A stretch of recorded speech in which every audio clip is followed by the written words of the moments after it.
Hello students, आज हम लोग शुरू करेंगे त्रिकोणमितीय समीकरण या ट्रिग्नोमेट्रिक इक्वेशंस। ट्रिग्नोमेट्रिक इक्वेशन या त्रिकोणमितीय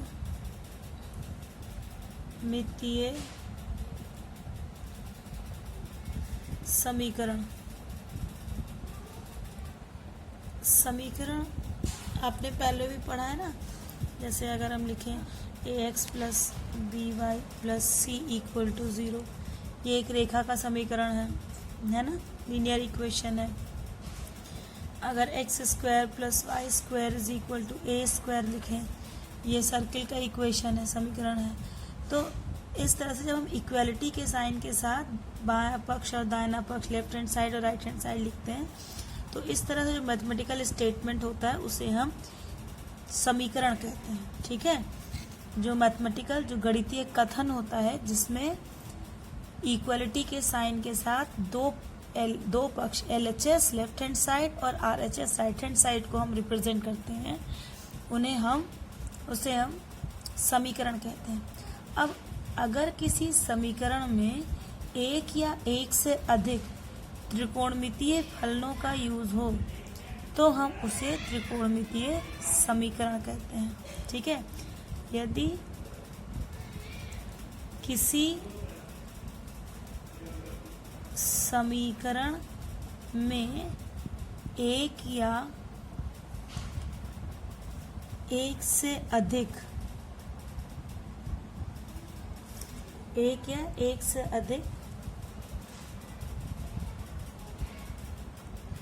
त्रिकोणमितीय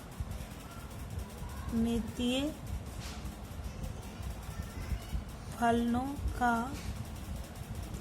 प्रयोग हो या समावेश हो तो उस समीकरण को ट्रिग्नोमेट्रिक इक्वेशन या त्रिकोणमितीय समीकरण कहते हैं। ठीक है, अब जब हम ऐसे किसी इक्वेशन को सॉल्व करते हैं ना, तो हमें इसके मूल मिलते हैं। मूल क्या होते हैं? किसी समीकरण के मूल दिए हुए वेरिएबल के अज्ञात उसके वो नंबर होते हैं जिसको अगर हम इस इक्वेशन में रख दें तो इक्वेशन को संतुष्ट करते हैं, सेटिस्फाई करते हैं। जैसे अगर हम लिखें कि 4x minus 16 is equal to 0, तो यहाँ पर हम अगर x इक्वल टू 4 लिख दें RHS में, तो RHS क्या हो जाएगा, LHS में, तो LHS क्या हो जाएगा, 4 गुणे 4 माइनस 16 बराबर 4 चौक 16 माइनस 16 बराबर 0। RHS के बराबर हो गया। इसका मतलब 4 को हम कहेंगे समीकरण का मूल है ना। तो इस अज्ञात वेरिएबल जो x है, x की वो वैल्यूज जो इस इक्वेशन को सेटिस्फाई करती है। सेटिस्फाई करने का मतलब है कि जो मान रखने पर LHS RHS के बराबर हो जाता है, उसे हम समीकरण का मूल कहते हैं। जैसे अगर हम लिखें sine theta is equal to √3/2, तो यहाँ पे थीटा इक्वल टू π/3 रखने पर क्या होगा, LHS इज इक्वल टू हो जाएगा साइन π/3, थीटा की जगह π/3 रखते हैं, मतलब sine 60 degree, it is equal to √3/2। ये RHS के बराबर हो गया, LHS बराबर RHS हो गया। तो थीटा इक्वल टू π/3 ये इस समीकरण को संतुष्ट करता है, मतलब थीटा इक्वल टू π/3 इसका एक मूल है। ठीक है, किसी भी समीकरण में मूलों की संख्या हमेशा फाइनाइट होती है, परिमित होती है, और उस समीकरण का जो सबसे बड़ा घात होता है उसके बराबर होती है। जैसे अगर स्क्वायर में है, अगर x square minus 4 equal to 0 लिखा है, तो x square is equal to 4 होगा, तो x इज इक्वल टू √4 होगा। इट इज़ इक्वल टू +-2, क्योंकि +2 का स्क्वायर भी 4 होता है और -2 का स्क्वायर भी 4 होता है। अब यहाँ पे x का पावर कितना था, 2 था, तो हमें मूल कितने मिले, 2 मिले, कि x इक्वल टू 2 रखें तब भी सेटिस्फाई करेगा, x इक्वल टू -2 रखें तब भी सेटिस्फाई करेगा। लेकिन अभी अगर ये लिखा होता x - 4 इज इक्वल टू 0, तो x इक्वल टू 4 आ जाता है। अब यहाँ पर एक ही वैल्यू आई है x की, जबकि यहाँ पर x की 2 वैल्यूज़ आई हैं। यहाँ पर x की मैक्सिमम पावर कितनी थी, 2 थी, तो 2 वैल्यूज़ आई हैं।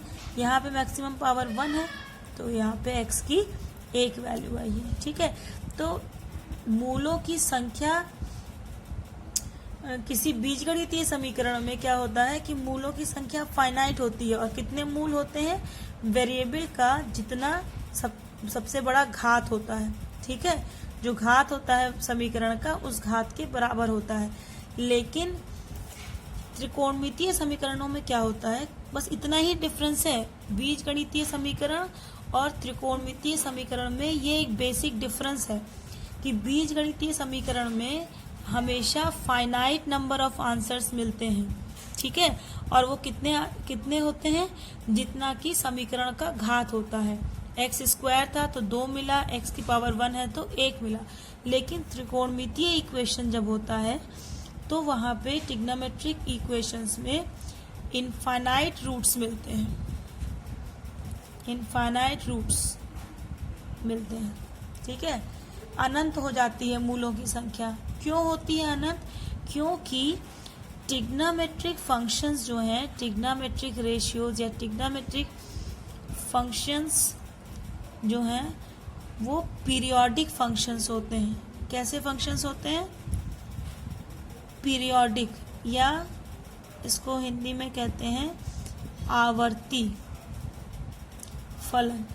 आवर्ती फलन क्या होता है, आवर्ती फलन होते हैं कि जो एक निश्चित समय पर, आवर्ती फलन होते हैं जो एक निश्चित अंतराल पर अपना मान दोहराते हैं, रिपीट करते हैं। ठीक है, ऐसे फंक्शंस को, ऐसे फलनों को हम आवर्ती फलन कहते हैं। जैसे जब हम साइन लिखते हैं ना, साइन एक्स, तो साइन एक्स की वैल्यू हमेशा -1 और +1 के बीच में ही होती है। एक्स कोई भी रियल नंबर हो, for any real x sine x की वैल्यू हमेशा -1 से +1 के बीच में ही होती है। साइन एक्स ना तो -1 से छोटा होगा और ना ही कभी +1 से बड़ा होगा। इसका ग्राफ अगर हम बनाएं,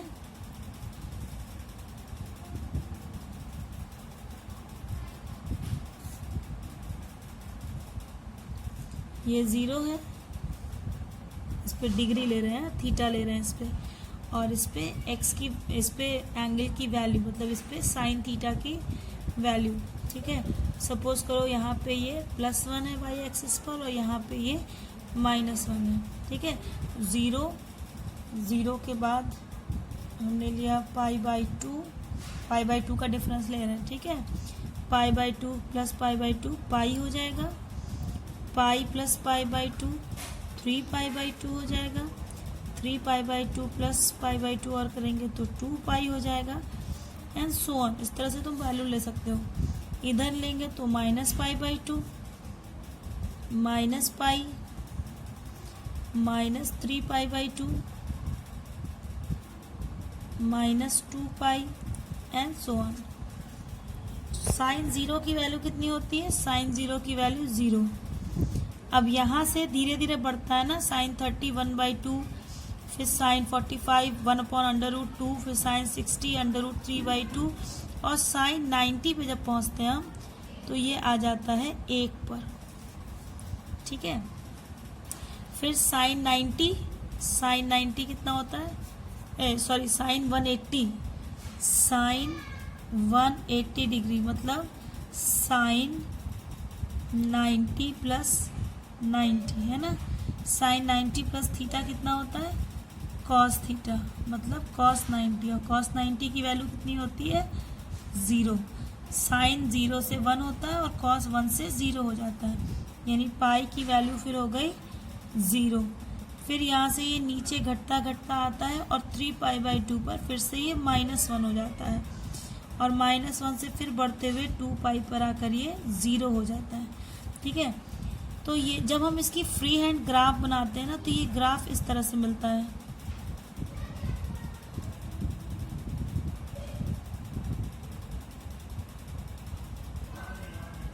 इस तरह से, ऐसे ही -π/2 की वैल्यू -1, क्योंकि sine of minus theta minus sine theta होता है, फिर -π की वैल्यू 0, फिर -3π/2 की वैल्यू 1। इस तरह से ये ग्राफ इसका चलता है।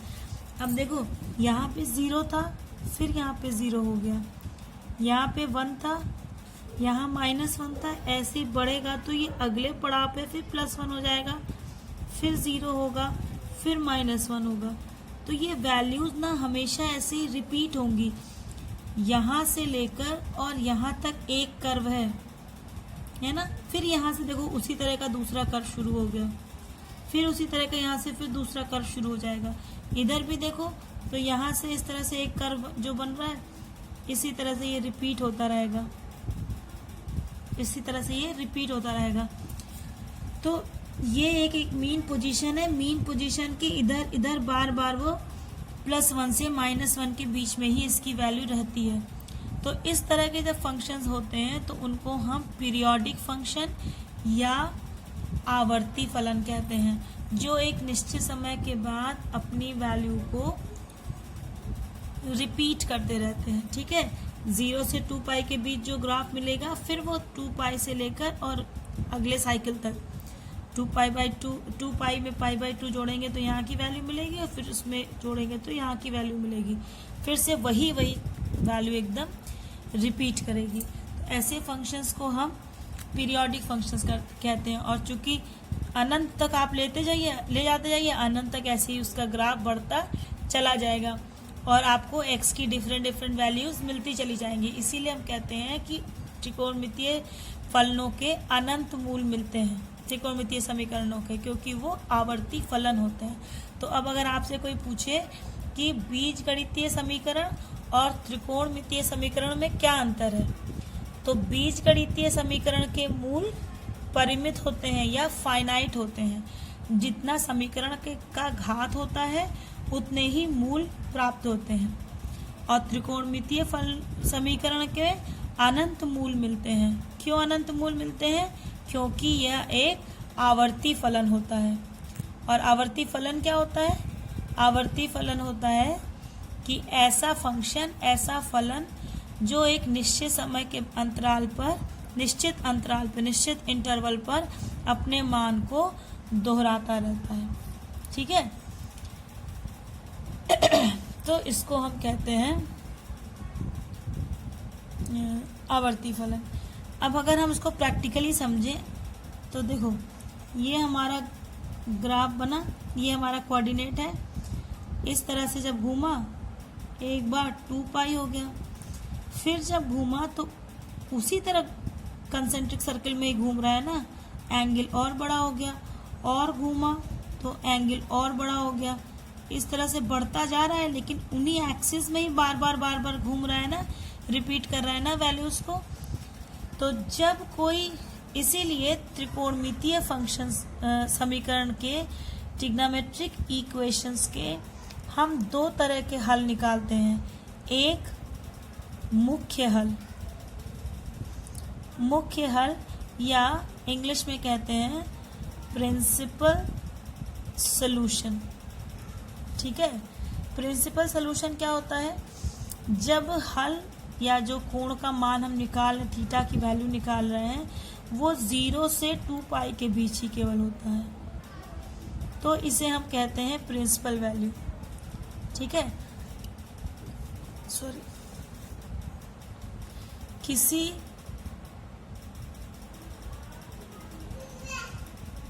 त्रिकोणमितीय समीकरण के वे हल जो 0 से 2 पाई तक, ठीक है, 0 से 2 पाई में स्थित होते हैं उन्हें हम मुख्य हल कहते हैं। ठीक है, इन्हें हम मुख्य हल करते हैं। मतलब क्या होगा कि थीटा जो है वो 0 से लेकर 2 पाई के बीच में हो। अगर ऐसा है तो हम इसे कहते हैं मुख्य हल। और दूसरा होता है व्यापक हल। व्यापक हल या जनरल सॉल्यूशन। General solution.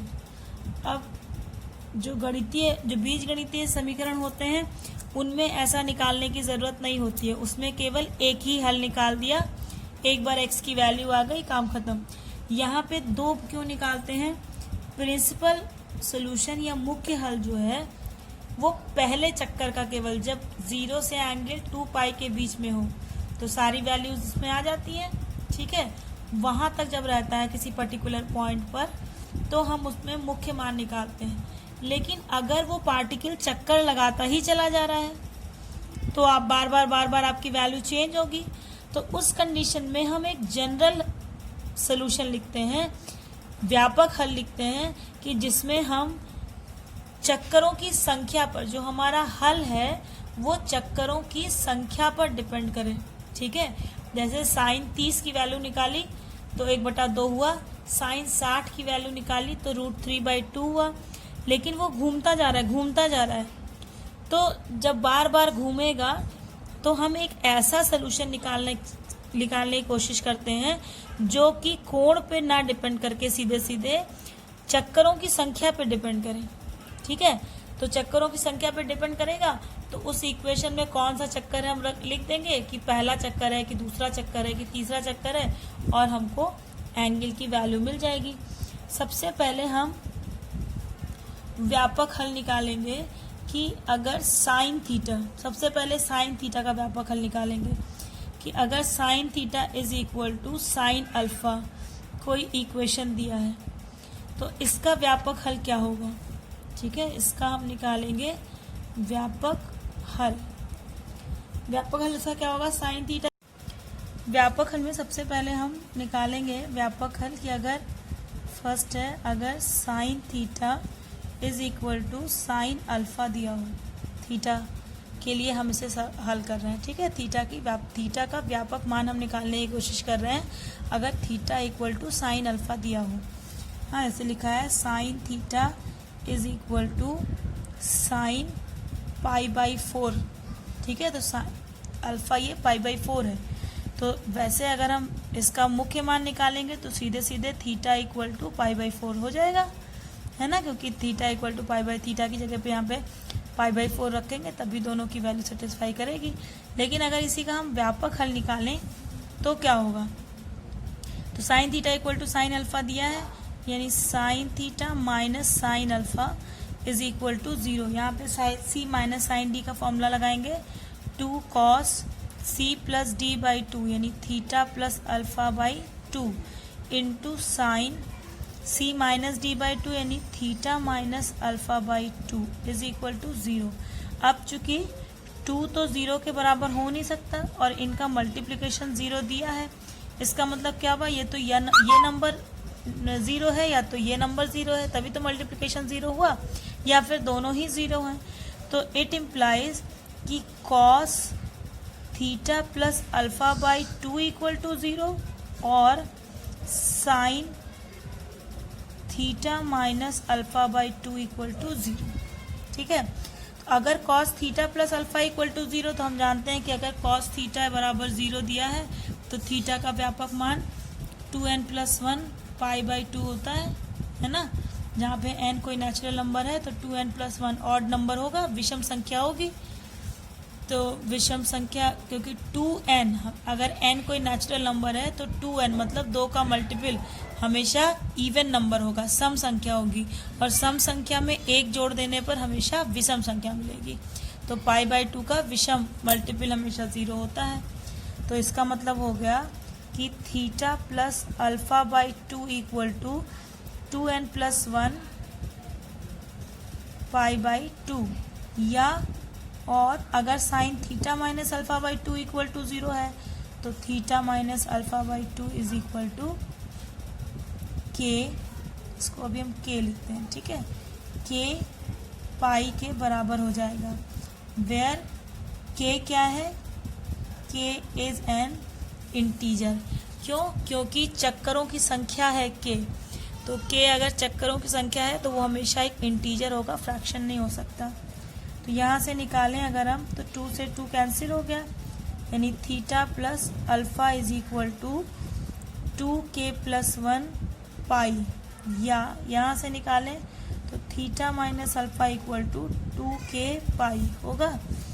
तो थीटा इज इक्वल टू, यहाँ से निकालें तो 2k+1 पाई माइनस अल्फा, या theta is equal to 2k pi plus alpha. अब इन दोनों इक्वेशन को देखो, ये ऑड है ना, यहाँ पे माइनस की साइन है। अगर हम -1 का पावर कोई ऑड नंबर लिखें तो ये हमेशा -1 होता है, और अगर -1 का पावर कोई इवन नंबर लिखें तो ये हमेशा प्लस होता है, +1 है ना। तो यहाँ पर ये माइनस आ रहा है, मतलब किस -1 के पावर में कोई ऑड नंबर रहा होगा, ठीक। यहाँ पे 2k है, 2k हमेशा इवन होता है, और यहाँ पे प्लस का साइन है, मतलब -1 के पावर में कोई इवन नंबर रहा होगा, ठीक। तो हम इसको ऐसे भी तो लिख सकते हैं कि थीटा की वैल्यू या तो 2k+1 into pi plus -1 to the power 2k+1, क्योंकि -1 की पावर 2k+1 इसलिए लिखे हैं क्योंकि 2k+1 हमेशा ऑड होगा, तो ऑड होगा तो ये माइनस हो जाएगा, plus into minus minus alpha, या यहाँ देखें तो theta is equal to 2k pi plus -1 to the power 2k, क्योंकि 2k हमेशा इवन होगा, तो -1 का power even number plus into plus alpha हुआ। तो या तो odd number into pi plus -1 की power odd number into alpha होगा, या थीटा की value even number into pi plus -1 की power even number into alpha होगा। तो चाहे ऑड नंबर हो चाहे इवन नंबर हो, वो क्या होते हैं, हमेशा नेचुरल नंबर होते हैं। तो इसको हम जनरली ऐसे लिख सकते हैं कि theta is equal to n pi plus -1 to the power n into alpha. क्यों? अगर n इवन होगा तो ये वाला इक्वेशन मिल जाएगा, अगर n ऑड होगा तो ये वाला इक्वेशन मिल जाएगा, मतलब ये इक्वेशन दोनों को सेटिस्फाई करेगा। अगर n इवन हुआ तो थीटा बराबर क्या मिल जाएगा, 2k पाई प्लस अल्फा वाला इक्वेशन मिल जाएगा, और अगर ऑड होगा तो थीटा बराबर 2k+1 माइनस अल्फा वाला मिल जाएगा, ठीक है। तो ये इन दोनों का जनरल इक्वेशन हुआ, जनरल सोल्यूशन। तो मतलब क्या हुआ कि यदि sine theta is equal to sine alpha दिया है तो थीटा का व्यापक मान क्या हो जाएगा, थीटा बराबर n pi plus -1 to the power n into alpha, ठीक है। इसी तरह दूसरे ट्रिग्नोमेट्रिक इक्वेशंस के भी जनरल सोल्यूशन दिए गए हैं आपकी बुक में, तो आप उसमें से प्रूफ देख सकते हैं, बहुत इजी प्रूफ है। Where n is n belongs to z, है ना, इंटीजर है। अगर cos थीटा बराबर कॉस अल्फा दिया हो तो थीटा का व्यापक मान होता है 2n pi plus minus alpha. और तीसरा, अगर tan theta is equal to tan alpha दिया हो तो थीटा का व्यापक मान होता है theta is equal to n pi plus alpha. ये समीकरण आपको याद रखने हैं। अगर साइन थीटा बराबर साइन अल्फा है तो theta equal to n pi plus minus 1 to the power n into alpha. अगर cos theta equal to cos alpha दिया है तो थीटा का व्यापक मान theta equal to 2n pi plus minus alpha. और अगर tan theta equal to tan alpha दिया है तो theta is equal to n pi plus alpha होगा। ठीक है, अब जैसे एक एग्जाम्पल लेते हैं एनसीईआरटी में से ही। इसमें दिया हुआ है कि cos x is equal to 1/2। ठीक है, यहाँ पे हमें जब आपको मुख्य मान निकालने को लिखा होगा कि फाइंड द प्रिंसिपल सॉल्यूशन, मुख्य मान ज्ञात करो या मुख्य हल ज्ञात करो, तभी आप मुख्य हल निकालेंगे। अगर मुख्य हल नहीं लिखा हुआ है तो इसका मतलब व्यापक हल ही निकालना है। यहाँ सब दिया है ना, solve cos x equal to 1/2, मतलब cos x इक्वल टू 1/2 को हल करो। तो इसका मतलब हुआ कि यहाँ पर हमें व्यापक मान जनरल सोल्यूशन निकालना है। तो cos x is equal to 1/2 दिया है, तो 1/2 cos कितने का मान होता है? 1/2 होता है cos 60 का मान, है ना। तो ये हो गया cos π/3, cos x is equal to cos π/3। अब इसे हम तुलना करें cos x is equal to cos alpha से, तो अल्फा इक्वल टू कितना हो गया? π/3। अल्फा की जगह पे π/3 लिखा है। तो अब हम लिखेंगे देयरफॉर थीटा का व्यापक मान, ये हो जाएगा थीटा इज इक्वल टू क्या होता है 2n pi, cos x equal to cos alpha है ना, 2n pi plus minus alpha, यानी theta equal to 2n pi plus minus π/3। ठीक है, तो अब आप चाहें तो यहीं पे इक्वेशन सोल्यूशन छोड़ दें या फिर थोड़ा और इसे सॉल्व कर दें कि पॉजिटिव लेने पे क्या होगा? Theta is equal to 2n pi plus π/3, और नेगेटिव लेने पर theta equal to 2n pi minus π/3। ठीक है, तो इस तरह से आप इसे सॉल्व कर सकते हैं। तो आज के लिए आपके पास ये काम है कि आप पहले तो ये इक्वेशंस व्यापक हल की वैल्यूज याद करेंगे कि अगर sine x equal to sine alpha है तो क्या होगा, cos x equal to cos alpha है तो क्या होगा, और tan x equal to tan alpha है तो क्या होगा। ठीक है, और इनको प्रूफ करने की कोशिश करेंगे। साइन का मैंने कर दिया है, cos और tan को करेंगे।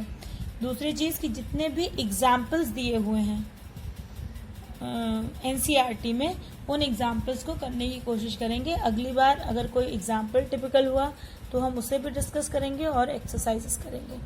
Till then, good bye.